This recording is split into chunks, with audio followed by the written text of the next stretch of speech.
नमस्कार बच्चों, एक बार फिर आपका मेरे चैनल पर स्वागत है। तो हम पिछले कुछ दिन से अंग्रेजी क्लास में जो है वो टेंस सीख रहे हैं। तो टेंस संबंधित मैं काफ़ी वीडियो डाल चुका हूँ जिनमें मैंने एक एक करके चीज़ें आपको बताई हैं। तो मैं समझता हूँ कि अब आपको बेसिक कंसेप्ट जो है वो समझ में आ गई होगी। तो मेरा एक जो टेंस चार्ट का जो वीडियो डाला हुआ है डिटेल में, तो आप वहाँ से फ्यूचर टेंस को आप पूरा देख सकते हैं। तो मैं आज आपको फ्यूचर के चारों टेंस की जो एक साथ सेंटेंस और उसकी कंस्ट्रक्शन बना करके आज जो टेंस पूर्ण करना चाहता हूं। तो हम क्या करते हैं, पहले इनकी कंस्ट्रक्शन देख लेते हैं और डिटेल में आप पूरा जो इसके एडवर्ब वगैरह और सारे सेंटेंसेज जो आप वहां से देख सकते हैं।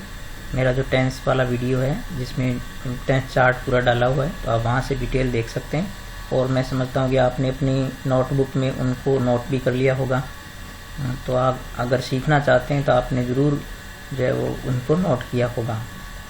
तो मैं अब यहाँ पर जो आपको इनकी फ्यूचर की चारों की जो कंस्ट्रक्शन है वो पहले आपको बताता हूँ।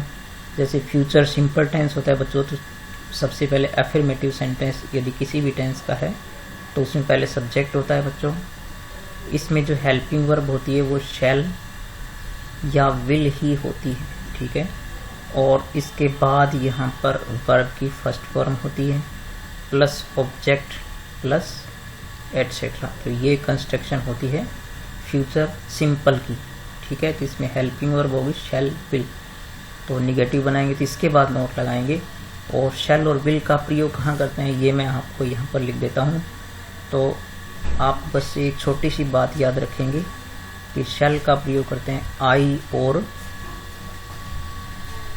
वी के साथ, ठीक है, आई और वी के साथ, और बाकी सभी कर्ताओं के साथ, ठीक है। यानी विल का प्रयोग जो है अन्य सभी के साथ, अन्य सभी के साथ। तो ये एक सीधा सा बिल्कुल नियम है कि शैल और विल कहाँ प्रयोग में आते हैं।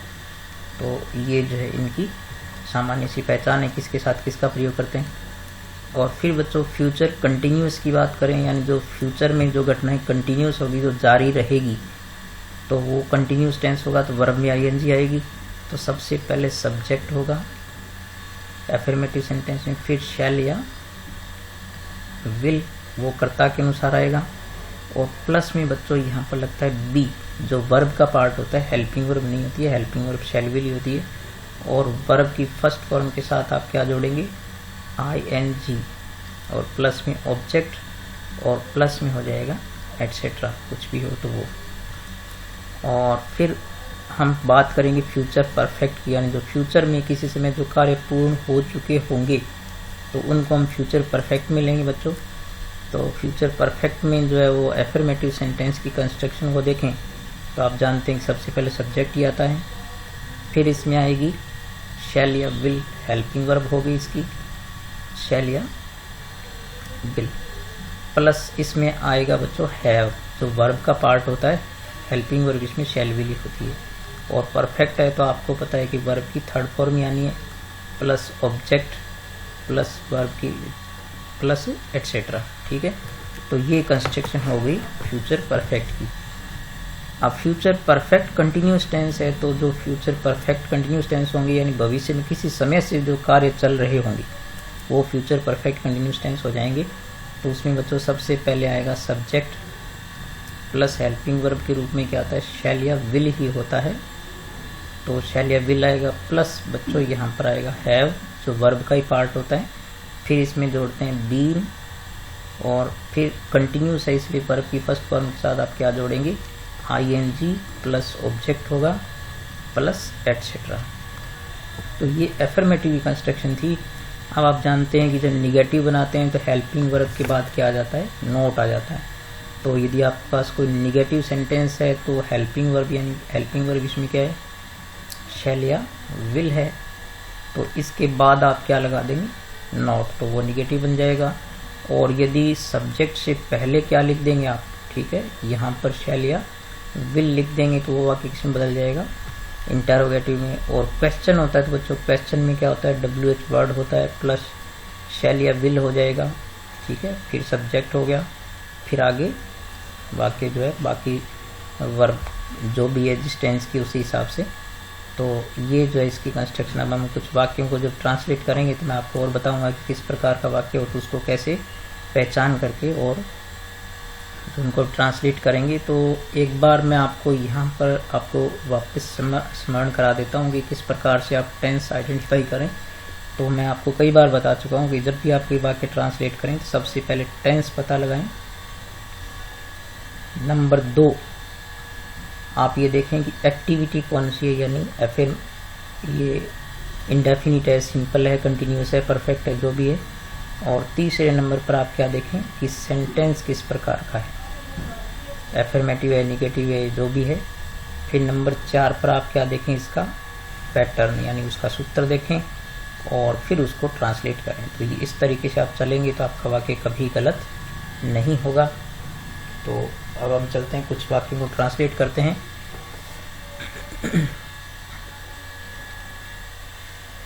तो मैं यहाँ पर कुछ वाक्य लिख लेता हूँ पहले, फिर मैं आपको ट्रांसलेट करके बताता हूँ। तो ये कुछ वाक्य जो है मैंने यहाँ पर लिख कर रखे हैं। पहले हम देखते हैं कि ये कौन से टेंस के किस प्रकार के सेंटेंस हैं। तो चूंकि इन सभी वाक्यों के पीछे गा, गे, गी इस प्रकार आ रहे हैं, तो ये सारे फ्यूचर के हो गए। एक तो स्पष्ट है कि ये फ्यूचर हो गए सारे। अब हम देखते हैं कि ये फ्यूचर में क्या होगा। तो ये कि मैं आज कक्षा में एक प्रश्न पूछूंगा, यानी ये कार्य होगा। तो बच्चों ये हो गया फ्यूचर सिंपल टेंस, यानी फ्यूचर का सिंपल हो गया। और सेंटेंस किस प्रकार का हो गया, ये एफर्मेटिव सेंटेंस हो गया, क्योंकि इसमें नहीं आया और नहीं कोई प्रश्न पूछा, इसमें तो एफर्मेटिव हो गया ये। फिर हम इसकी बात करें तो वह कक्षा 10 में पढ़ रहा होगा। तो चूंकि फ्यूचर है और कार्य हो रहा होगा तो फ्यूचर कंटिन्यूअस टेंस हो गया और ये भी हो गया एफर्मेटिव। और तुम घर पहुंच चुके होंगे, तो ये कार्य चुका होगा, यानी ये परफेक्ट को दर्शाता है। तो ये फ्यूचर परफेक्ट टेंस हो गया और उसका जो है एफर्मेटिव सेंटेंस हो गया।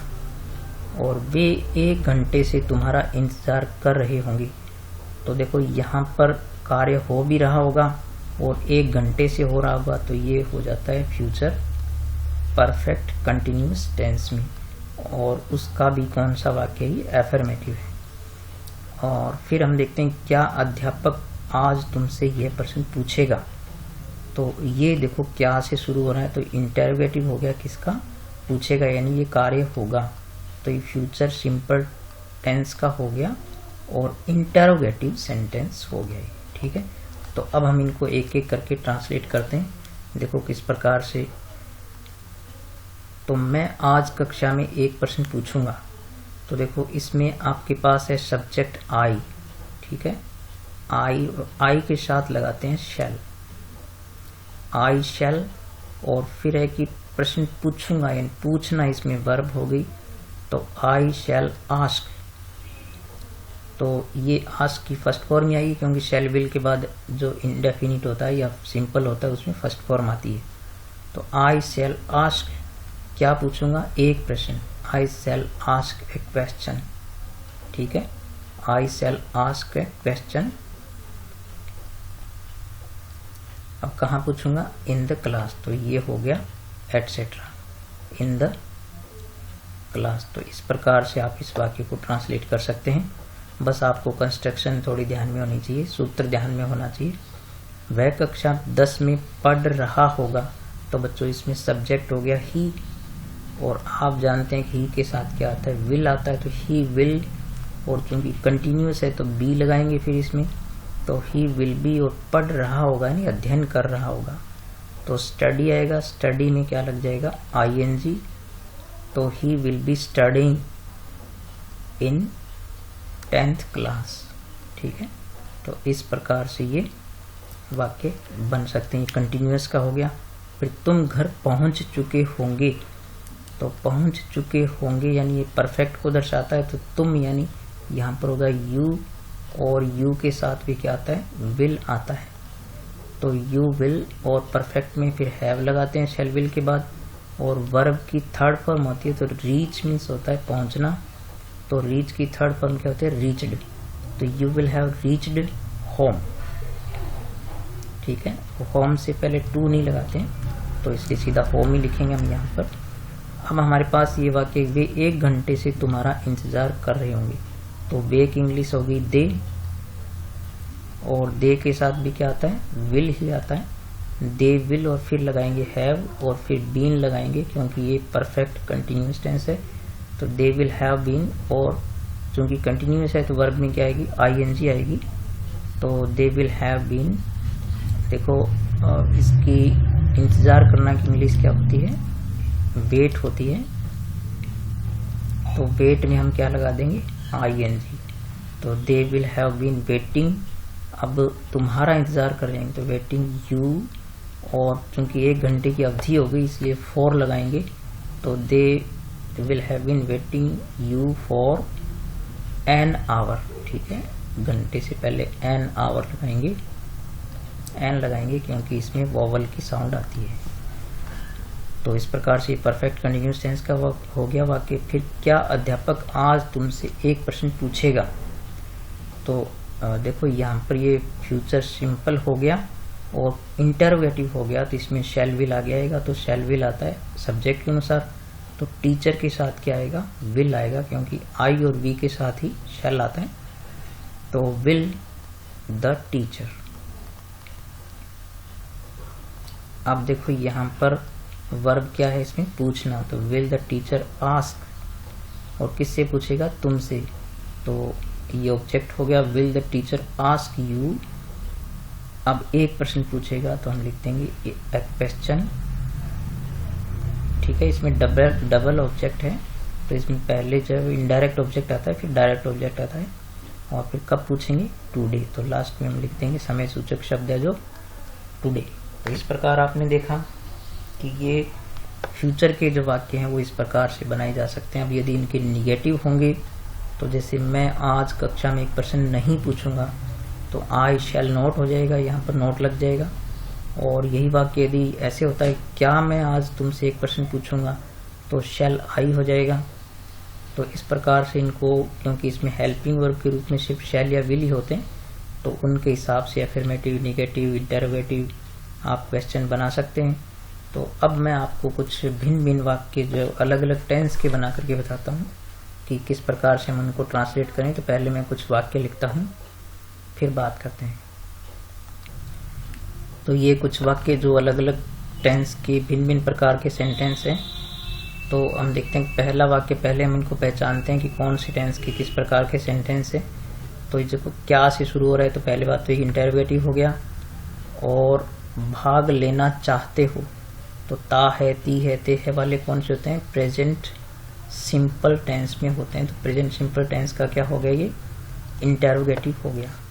अब आप देखते हैं कि मैंने उसे कभी नहीं देखा है, तो यानी मैं उसे कभी नहीं देख चुका हूं, तो ये परफेक्ट टेंस को दर्शाता है। तो है आ रहा है तो प्रेजेंट हो गया, और प्रेजेंट परफेक्ट टेंस हो गया बच्चों, ये प्रेजेंट परफेक्ट टेंस का हो गया। और नहीं आ रहा है ना इसमें, तो निगेटिव हो गया ये, ठीक है। और क्या उन्होंने उत्तर नहीं दिया था, तो बच्चों ये पहले बात तो है कि पास्ट सिंपल का है, और चूंकि क्या से शुरू हो रहा है साथ में नहीं भी आ रहा है, तो ये हो गया इंटरोगेटिव निगेटिव सेंटेंस। और फिर आप देख सकते हैं इसको कि वह गाना गा रहा था, यानी कार्य जारी था, तो ये हो गया पास्ट कंटिन्यूअस टेंस का अफर्मेटिव सेंटेंस, ठीक है। और स्कूल जुलाई में खुलेंगे, यानी ये कार्य होगा, तो ये हो गया फ्यूचर सिंपल टेंस का अफर्मेटिव सेंटेंस। फिर ये कि क्या आप वहां पहुंच चुके होंगे, तो ये फ्यूचर का ही हो गया, गा गे गी आ रहा है लास्ट में। और फिर फ्यूचर का हो गया परफेक्ट, क्योंकि चुका आ गया इसमें। और अफर्मेटिव ये क्या हो गया, इंटरोगेटिव, क्योंकि क्या से शुरू हो रहा है। तो अब हम इनको एक एक करके ट्रांसलेट करते हैं। तो यहाँ देखते हैं पहला वाक्य, तो ये प्रेजेंट सिंपल का है। तो सबसे पहले तो हम देखते हैं कि इंटरोगेटिव बनाने के लिए हेल्पिंग वर्ब चाहिए, तो वो यहाँ पर आएगी डू या डज, ठीक है। तो डू डज में से देखो आप यानी यू हो गया, यू के साथ डू आएगा, तो डू यू। अब देखो इसमें दो वर्ब है बच्चों, एक तो भाग लेना और एक चाहना। तो ये चाहना होगी मेन वर्ब, भाग लेने होगी उप वर्ब होगी इसमें। तो मूल क्रिया जो टेंस की है वो चाहते हो, तो डू यू वांट, तो यहाँ पर चाहना की इंग्लिश क्या होती है, वांट। और बच्चों दूसरी वर्ब आई तो उसको टू लिख के लिखते हैं उसको, तो ये जो डू यू वांट टू, अब भाग लेना की इंग्लिश होती है पार्टिसिपेट, पार्टिसिपेट। तो do you want to participate इस कार्यक्रम में, इन दिस प्रोग्राम, ठीक है। तो इस प्रकार से ये इन दिस प्रोग्राम, तो इस प्रकार से हम इन वाक्यों को ट्रांसलेट कर सकते हैं। तो ये हो गया इंटरोगेटिव। फिर आपके पास एक मैंने उसे कभी नहीं देखा है, तो ये प्रेजेंट परफेक्ट है। तो सबसे पहले तो मैंने की इंग्लिश आई होगी, फिर परफेक्ट में हम हैव लगाते हैं आई के साथ, आई हैड नेवर। तो बच्चों एक इसमें आ गया ना, नहीं होता तो नोट होता, कभी नहीं आ गया तो नेवर हो गया। तो आई हैव नेवर देखा यानी सी, तो सी की थर्ड फॉर्म आ जाएगी seen. I have never seen him, ठीक है। तो ये वाक्य बन गया इसका एफर्मेटिव प्रेजेंट परफेक्ट का। फिर एक क्या उन्होंने उत्तर नहीं दिया था, तो चूंकि पास्ट सिंपल है तो क्या से शुरू हो रहा है तो हेल्पिंग वर्ब चाहिए, तो दे है। तो वैसे सब में यहाँ पर डिड आता है पास्ट में, तो डिड दे नॉट, निगेटिव भी आ रहा है तो यहाँ पर नॉट लग जाए, डिड दे नॉट। और रिप्लाई, ठीक है, उत्तर देने की इंग्लिश क्या होती है, रिप्लाई। तो डिड दे नॉट रिप्लाई। फिर वह गाना गा रहा था, तो पास्ट का कंटिन्यूस है, एफर्मेटिव है ये, तो ही हो गया सब्जेक्ट। और वॉज या वर्ब में से ही के साथ क्या लगेगा, वॉज, ही वॉज। और सिंग मीन्स होता है गाना, वर्ब जो होती है, तो इसमें सिंगिंग आईएनजी लग जाएगी, सिंगिंग क्या गा रहा था, गाना। तो जो गाया जाता है वो सॉन्ग होता है, तो he was singing a song. फिर है कि स्कूल जुलाई में खुलेंगे, तो ये फ्यूचर का सिंपल हो गया, तो स्कूल। और शेल विल में से स्कूल के साथ क्या आएगा, विल आएगा, तो स्कूल विल ओपन, खुलेंगे यानी ओपन, खुलना होती है वर्ब, तो स्कूल विल ओपन इन जुलाई, ठीक है। तो इस प्रकार से एफर्मेटिव हो गया। फिर आपके पास एक वाक्य है कि क्या आप वहां पहुंच चुके होंगे, तो ये फ्यूचर का परफेक्ट है। तो आप यहाँ देख सकते हैं कि ये इंटरोगेटिव बनाने के लिए पहले हेल्पिंग वर्ब चाहिए, तो आप यानी यू हो गया, यू के साथ क्या लगाएंगे, विल। तो विल यू, और परफेक्ट में फिर क्या लगाते हैं, हैव, विल यू हैव। और पहुंचना की इंग्लिश होती है रीच, तो रीच की थर्ड फॉर्म क्या हो जाएगी, reached. Will you have reached, ठीक है, ये सिर्फ हेल्पिंग वर्ब भी आगे आती है, हैव वर्ब का हिस्सा होती है। तो will you have reached there, ठीक है, वहां की इंग्लिश क्या होगी, देयर हो गई। तो इस प्रकार से ये वाक्य हमने अलग अलग टेंस की ट्रांसलेट किए। तो आप टेंस को पहचानने की जो ये टेक्निक है उसको आप, मैंने जो अभी थोड़ी देर पहले आपको बताई, उसको आप हमेशा याद रखें। और अब बच्चों ये टेंस हमने 12 पूरे कर लिए हैं। मैं आपको जो है नेक्स्ट वीडियो में पहले पैसेज करने की तकनीक जो है वो अनसीन पैसेज हम कैसे सॉल्व करते हैं उसके बारे में बताऊंगा, क्योंकि अनसीन या सीन पैसेज हम करते हैं तो उसमें कैसे प्रश्नों के उत्तर देखेंगे, कैसे लिखेंगे, कैसे पूछे जाते हैं, कैसे उनके उत्तर दिए जाते हैं, क्या क्या ध्यान रखना है। तो वो मेरा वीडियो बहुत इंपॉर्टेंट होने वाला है आपको, क्योंकि कक्षा 10 में जो है 22 नंबर के तो पैसेज आते हैं, तो बहुत इंपॉर्टेंट ये 22% हो गया आपके इंग्लिश पेपर के, तो बहुत ही महत्वपूर्ण आपके लिए। तो वो मेरा वीडियो आप जरूर देखें, बार बार देखें। तो मैं उसके बारे में 2 वीडियो में उसको पूरा करूँगा। तो नेक्स्ट जो मेरी इंग्लिश की क्लास है आप जरूर देखें उसको, और बाकी मेरे टेंस वाली वीडियो आप उनको बार बार देखें, और अपने जो टेंस चार्ट का जो वीडियो था उसको देख करके आप पूरा टेंस चार्ट जो अपनी कॉपी में नोट करें, ताकि आपको भविष्य में हमेशा काम आएगा। और बच्चों ये जो मैं फ्री में आपको समय दे रहा हूँ, बिल्कुल आप इसको ट्यूशन की तरह काम में लें, और अगर आप इसका फ़ायदा उठाते हैं तो मुझे बहुत खुशी होगी और मेरी मेहनत है वो सफल होगी। तो आप मेरा चैनल सब्सक्राइब करें, अपने दोस्तों को बताएं, और थोड़ी सब्सक्राइबिंग कम हो रही है बच्चों, जितनी मैं मेहनत कर रहा हूँ उसकी बजाय कम है। तो आप मेरा वीडियो देखें, अपने दूसरे दोस्तों को भी बताएं। और टेंस तो चूँकि सभी कक्षाओं में काम आते हैं, तो आप अन्य कक्षाओं के बच्चों को भी ये बता सकते हैं। तो आप सीखें। और इसके बाद जो हम ग्रामर के बाकी पार्ट करेंगे वो भी बहुत अच्छे हैं, तो आप उनको भी जरूर देखना। तो ठीक है बच्चों, आज के लिए इतना ही। हम मिलेंगे अगले वीडियो में, तब तक नमस्कार।